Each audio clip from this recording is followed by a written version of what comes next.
बिस्मिल्लाहिर्रहमानिर्रहीम। अस्सलाम वालेकुम स्टूडेंट्स, नई वीडियो के साथ आप लोगों के सामने हाजिर हैं और आज हम बेसिक टर्मिनोलॉजीज़ की बात करेंगे ग्राफ थ्योरी के हवाले से। और फर्स्ट जो वेरी बेसिक टर्म है दैट इज़ लूप। लूप से क्या मुराद है?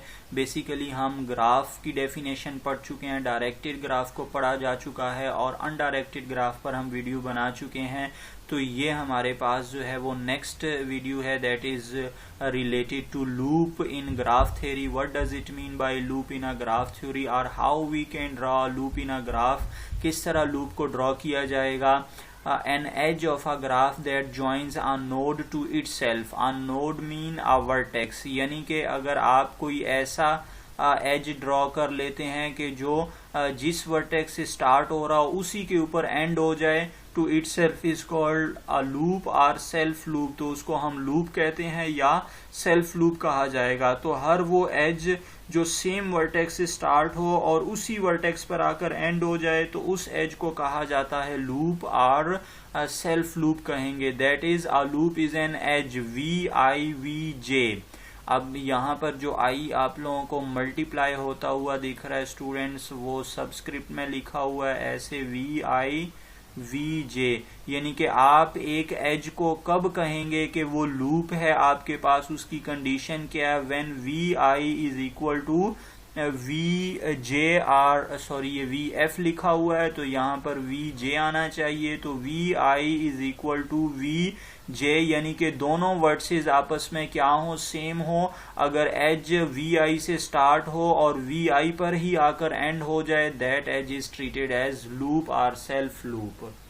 अब इन चीज़ों को हम, इस डेफिनेशन को हम ज़रा अप्लाई करते हैं अपने इस ग्राफ पर। आप लोगों को ये ग्राफ जो है वो नज़र आ रहा है स्क्रीन के ऊपर। तो आप देखें कि इसमें क्या कोई सेल्फ लूप मौजूद है। तो सेल्फ लूप की मैंने आपको क्या डेफिनेशन बताई कि सेम वर्टेक्स से स्टार्ट हो और उसी वर्टेक्स पर एंड हो।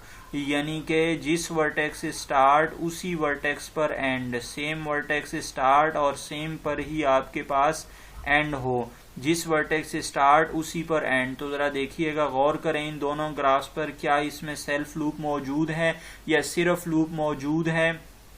जी हाँ जी, बिल्कुल इसमें लूप मौजूद है। अगर आप देखें तो ए के ऊपर तो कोई लूप नहीं मौजूद, सी वर्टेक्स पर भी कोई लूप नहीं, डी वर्टेक्स पर भी कोई लूप नहीं, लेकिन बी वर्टेक्स पर लूप मौजूद है। आप देखें तो ये बी से ही एज स्टार्ट हुआ है और बी पर ही आकर ये एंड हो रहा है हमारे पास। तो हम इसको क्या कहेंगे?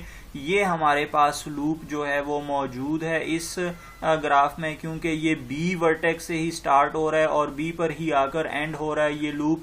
इसी तरह अगर आप इस ग्राफ में बात करें तो तीनों वर्टिसेस के ऊपर जो है वो लूप बना हुआ आप लोगों को दिखाई दे रहा है। देखें वी के ऊपर भी ये इसी से स्टार्ट होकर इसी पर एंड हो रहा है एज। तो दिस इज अ लूप और सेल्फ लूप। और अगर इस डब्ल्यू वर्टेक्स की बात करें, here is also exist a self loop.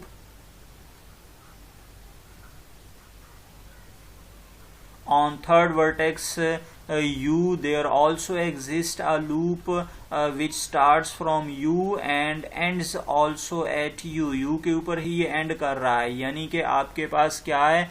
इसी वर्टेक्स से स्टार्ट हो रहा है और इसी पर ही ये एंड हो रहा है आपके पास। तो अगर आप देखें, आप यूं एक वर्टेक्स आपने V बनाया है और आप यूं ही कर दें तो ये भी आपके पास क्या है? एक लूप है। ये एक लूप है, लेकिन आप इसको ट्रिवियल ग्राफ नहीं कहेंगे, क्योंकि ट्रिवियल ग्राफ हमेशा किसको बोलना है? Just a single vertex without any as. किसी भी एज के बगैर आपने जो है वो वर्टेक्स को कंसीडर करना है। तो that we will be called a trivial graph. अब इसको ट्रिवियल ना कह दीजिएगा, ये गलत हो जाएगा। क्यों?